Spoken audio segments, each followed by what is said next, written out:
Sri Ishwari Garu, Professor Jagmohan Singh Ji, Mulnivasi Gangadhar Garu, Sri Mulnivasi R.S. Ram, Mulnivasi R.L. Dhruv, Mulnivasi Deepa Srivastava, our very enlightened Mulnivasi B.D. Borkar Sahib in front, and many. He is one of the few I know, so I had to mention his name. And there are many leading luminaries of this movement.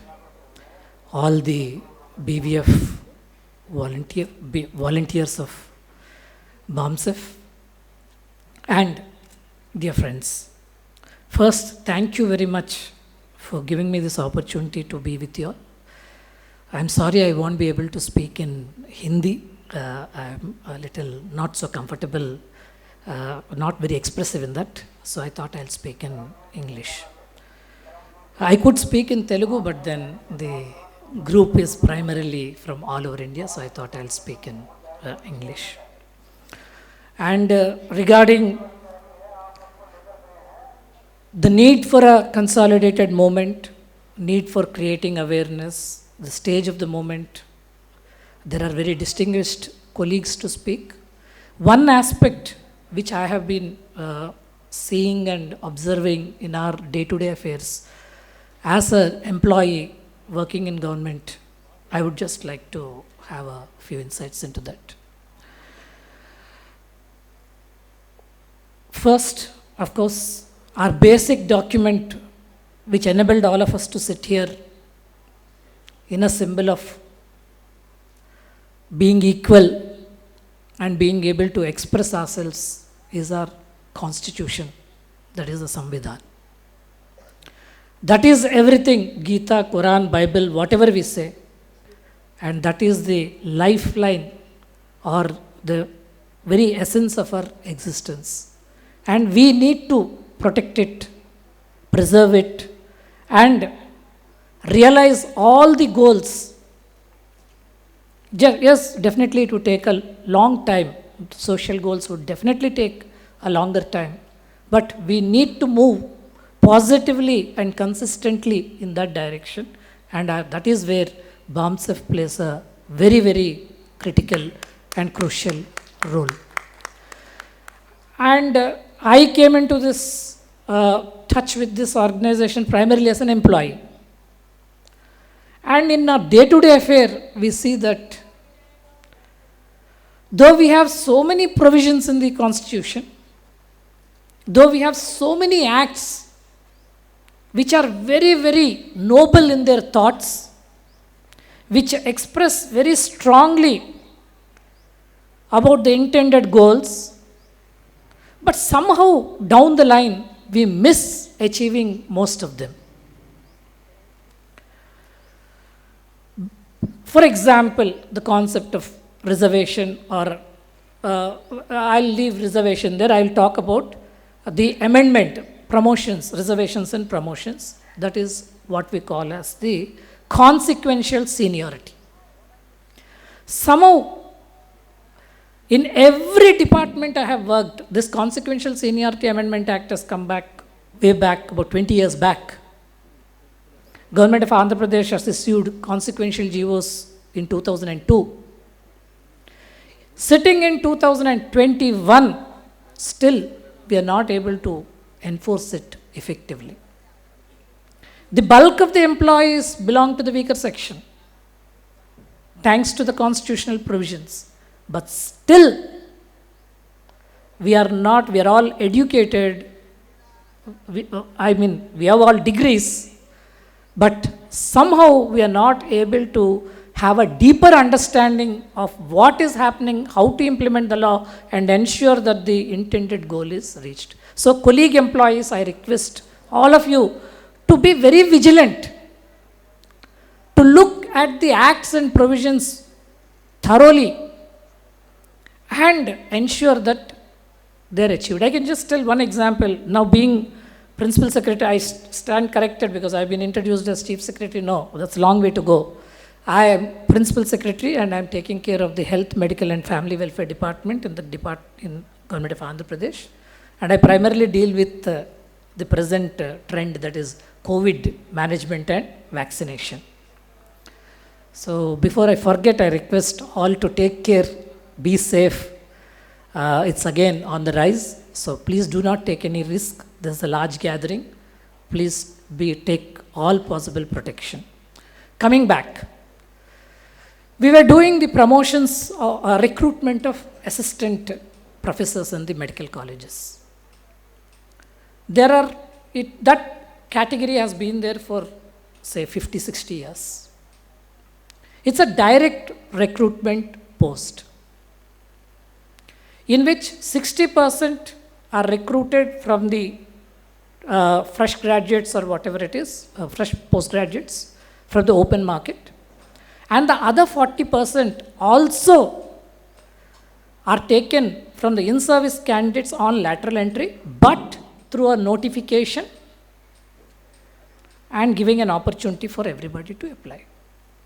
Can we imagine that for the last 50, 60 years, we have not been following the concept of ROR or reservation, rule of reservation in this 40%? And how did we miss so many years? And we had any number of directors of medical education who does that recruitment belonging to the weaker sections, including the current, the previous, all were from the same background. Still, we find that 40% of the posts, the basic rule, constitutional mandate is not implemented. And of course, this year we are going to implement it. That's a different part. In the present recruitment, we are doing it.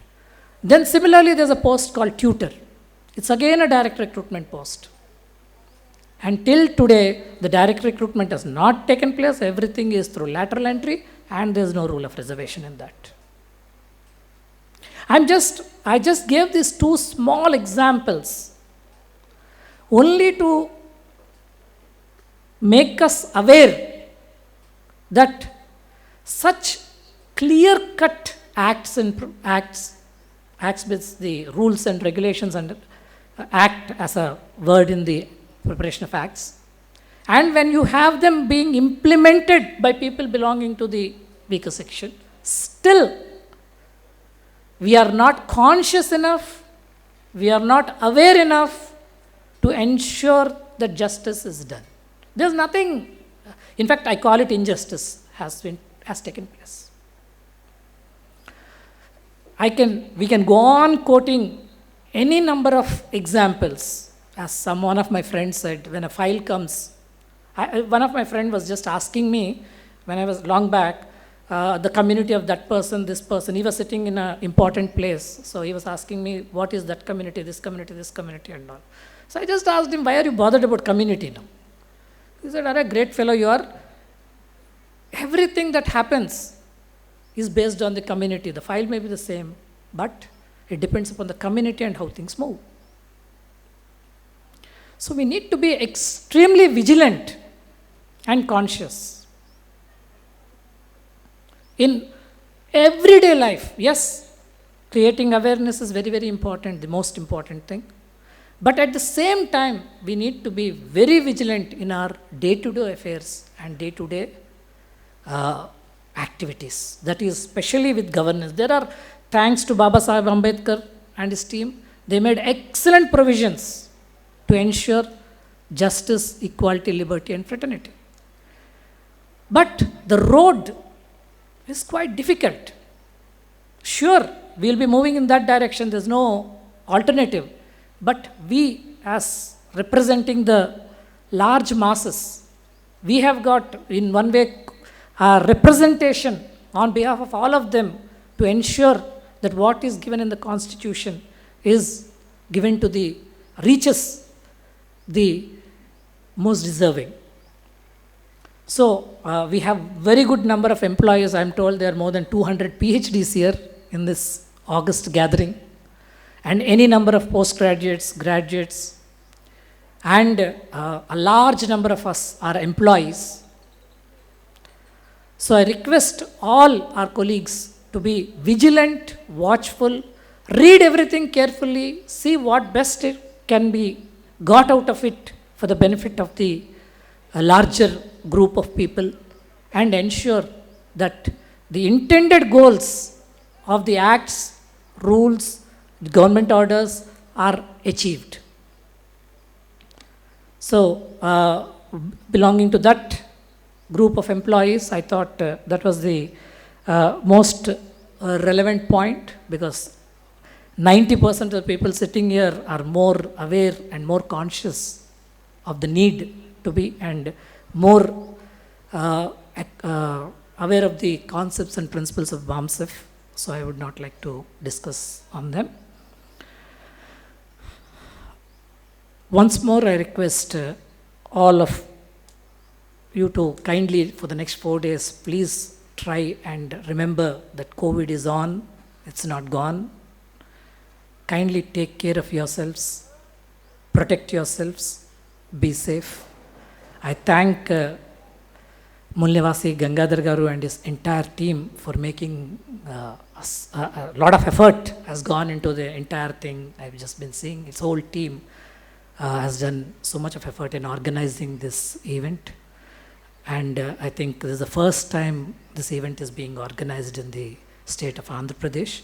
Probably in combined state it was done once in Hyderabad, but as a, after the state got bifurcated, this is the first program. I congratulate them, wishing this program a very, very grand success, and hoping very good results come out of the various deliberations and discussions that take place in the sessions.